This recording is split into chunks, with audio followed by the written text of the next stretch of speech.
যে কোনো অনুষ্ঠান করতে তো ভালোই লাগে, কিন্তু অনুষ্ঠানের পরে এত কাজ জমে থাকে, সেই কাজগুলো আবার করতে করতে 2-3 দিনও এমন আছে লেগে যায় আর কি। তো এই তো দেখতে পাইতেছেন 2 দিন আগে আর কি একটা ছোটোখাটো প্রোগ্রাম করছিলাম, আর সেই প্রোগ্রামের পরে অনেকগুলো কাজ আমার জমে রয়েছে। তো এই কাজগুলো কিন্তু এখন করতে হবে আর কি। তো এখন আস্তে আস্তে সবগুলো কাজ করতেছি, কারণ ছোট বাচ্চা আছে, তা ছোট বাচ্চা নিয়ে কিন্তু সব কাজ টাইম মতো করতে পারি না। তো এখন হইতেছে আস্তে আস্তে সব কাজগুলো খুব সুন্দরভাবে করে নিব। আর এগুলো তো সেই দিনই ধুয়ে রেখে দিছিলাম, কিন্তু একবারে আর কি উঠায় রাখা হয় নাই, তার জন্য আজকে সকাল দিকে একটু ফ্রি ছিল সময় আর কি। তো এখন হইতেছে সব সুন্দরভাবে হইতেছে মুছা নিতেছি।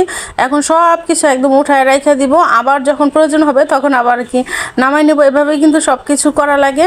তো এখন হইতেছে সব কিছু খুব সুন্দরভাবে আমি গুছায় গাছায় নিতেছি, কারণ দুপুর দিকের পরে তো আবার রান্নাবান্না করতে হয়, তো তখন কিন্তু এগুলো করার সময় একদমই নাই। আর দেখা গেছে ওদের গোসল করাইতে হয়, খাওয়াইতে হয়, তারপর আবার অনেক কাজ থাকে, রান্না থাকে, ইফতারি বানানো থাকে। তো তখন কিন্তু এত কিছু কিন্তু একসাথে করা যায় না।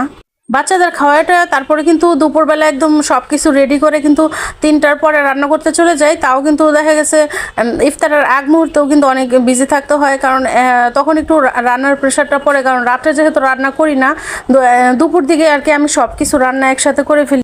এই তো সব কিছু একদম আমি গুছায় একদম রান্না করতে চলে আসছি। আর সব কিছু যেহেতু একদম গুছায় নিছি, আমার রান্না করতে খুব বেশি সময় লাগবে না, হাতে গোনা 1-2 ঘন্টা সময় লাগবে। তো এখন খুব সুন্দরভাবে সব কিছু আমি গুছায় গাছায় একদম সব কিছু আমি রেডি করে তারপরে কিন্তু রান্না করতে আসি। আর এটা কিন্তু এখন না সব সময় আমি এরকমই করি, কারণ আমার কাছে রান্না করাটা একটা মানে যদি গুছায় না নিই তাহলে মনে একটা ভেজাল লাগে। আর সব কিছু কিন্তু সুন্দরভাবে যদি গুছায় নিই তাহলে আমার মনে হয় কাজগুলো খুব ইজি হয়, আর সব কাজ আর কি তাড়াতাড়ি হয়ে যায়। কারণ দেখা গেছে রান্না বসায় দিয়ে এটা সেটা কাটলে কিন্তু দেখা গেছে রান্নাটাও পুড়ে যায়, আবার হইতেছে দেরিও হয়ে যায়।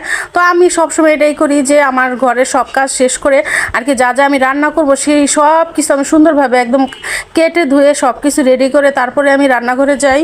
তাহলে আমার মনে হয় যে সব কিছু খুব সুন্দরভাবে হয়, মানে কোনো কিছু ভেজাল লাগে না।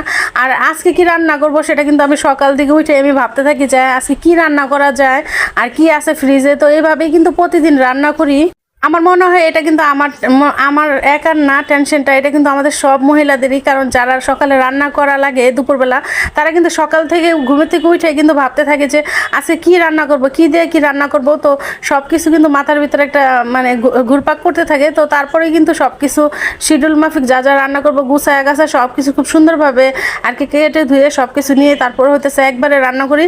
তো এখন হইতেছে আমি একদম আমি সন্ধ্যা রাত্রের আর হইতেছে সেহরি রান্নাটা দুইটাই একসাথে করে ফেলবো। তার জন্য হইতেছে সবকিছু সুন্দরভাবে 2-3টা আইটেম একসাথে রান্না করে ফেলি। আর এখন হইতেছে শুটকি রান্না করব, মুরগির মাংস